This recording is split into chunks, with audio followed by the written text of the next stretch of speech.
পুরুষটাও গুরু ভক্তির মিলন মেলা। তো এখানে যিনি গুরুর ভূমিকা থেকে আলোচনা করবেন, শুধু বাংলাদেশ না বহির্বিশ্ব যার সুখ্যাতি ছড়িয়ে আছে, জনাব মামুন দেওয়ান সাহেব, তাকে গুরু ভূমিকা রাখা হলো। আমি অধম, এখনো শিল্পী হইতে পারিনি বাবা। সাধু গুরুর চরণ ধরি লাভের জন্য, দরবারে দরবারে ঘুরি কিছু শেখার জন্য। আমাকে রাখা হয়েছে শিষ্যের ভূমিকায়, চেষ্টা করব।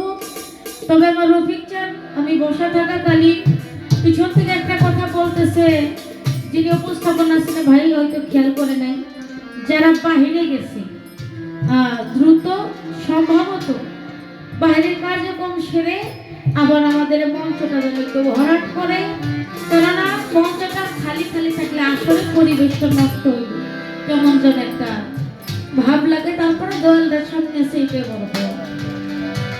যাকে গুরুর ভূমিকায় রাখা হয়েছে, আমি শিষ্য পক্ষ থেকে তাকে আগে গুরু পদে ভক্তি শ্রদ্ধা করে একটু নজরানা নিবেদন করি।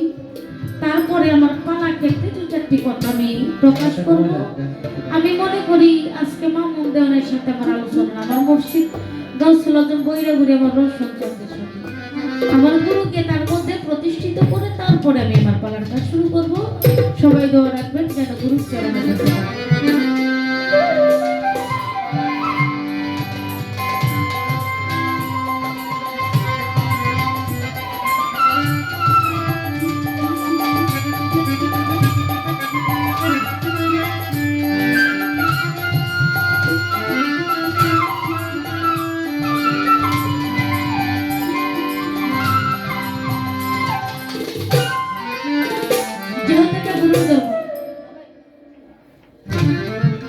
একটা মানুষ কেন গুরু ধরবে?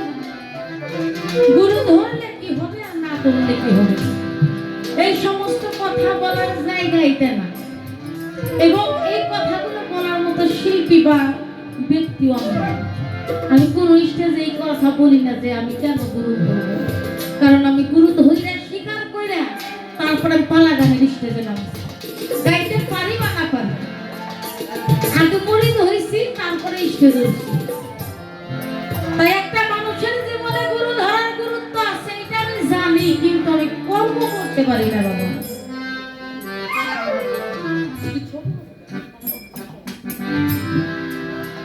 গুরু ধরার প্রয়োজনীয়তা আছে। একজন গুরু ধরলে মানুষ কামিয়াতি হাসিল করে। একজন সাধারণ মানুষ সে একজন সোনার মানুষ, মহামানুষ হইতে পারে, এটা আমি জানি, কিন্তু আমার কর্ম দ্বারা আমি হাসিল করতে পারি না। আমি একটু কর্ম করতে চাই। আমি তরিকতে আছি, তরিকতে অন্বেষণ হয়েছি, আমি মুর্শিদের হাতে হাত রেখেছি যেন গুরু কর্মটা আমার দ্বারা আমি করতে পারি। এই জন্য একটা গান দয়ালের কাছে রাখবো। প্রত্যেকটা ধর্মে প্রত্যেকটা জায়গায় নিজেকে চেনার কথা বলে, কি বাবা? মান আরাফা নাফসুহু ওয়া ফাকাত আরাফা রাব্বাহু। যদি তুমি তোমার নিজকে চিনতে পারো, শুধু তোমাকে না, তুমি তোমার রবকেই চিনতে পারবে। সনাতন ধর্মের মধ্যে শ্রীকৃষ্ণ মহাপ্রভু বলেন, আত্মানাং বৃদ্ধি, তোমার আত্মাকে জানলেই তুমি সকল কিছু জানতে পারবে।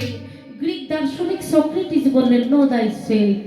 উনি বিজ্ঞানবিদ ছিলেন, উনি দার্শনিক ছিলেন, উনি এত কিছু দর্শন করছে, বিজ্ঞানিক চর্চা করছে, অবশেষে উনি ভাবলেন এত কিছু যাই না কি লাভ হবে যদি নিজেকে না জানতে পারি। উনি তারপরে বললেন এত কিছু জানার কোনো মূল্য নাই যতক্ষণ পর্যন্ত নো দাইসেলফ, নিজের সেলফকে নিজেকে না জানা হবে। নিজের আত্মাকে নিজেকে যদি জানতে পারো তাহলে সকল কিছু জানা হয়ে যাবে। তাই বাজান, আমি আমাকে চিনবো, আমাকে জানবো, আমার আমি কোনটুক, এতটুকু যদি আমি না বুঝি তাইলে কি চেনা সম্ভব? চেনা সম্ভব না। তাই আমার অঙ্কটা আমি মিলাইতে চাই, আমার হিসাবটা আমি করতে চাই। এই যে আমি দরবেজি লালন সাইজি বললো, কে কথা কয় রে ধেরা দেখা দেয় না।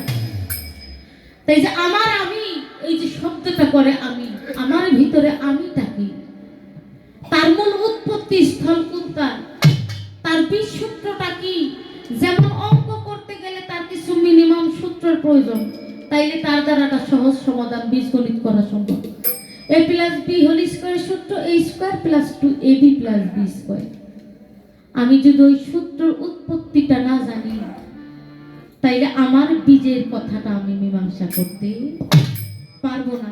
তাই এই যে আমি মানুষ, নাম ধরেছি মানুষ, আমার হইল না কোনো হুঁশ, আজও আমি রয়ে গেলাম বেহুশ।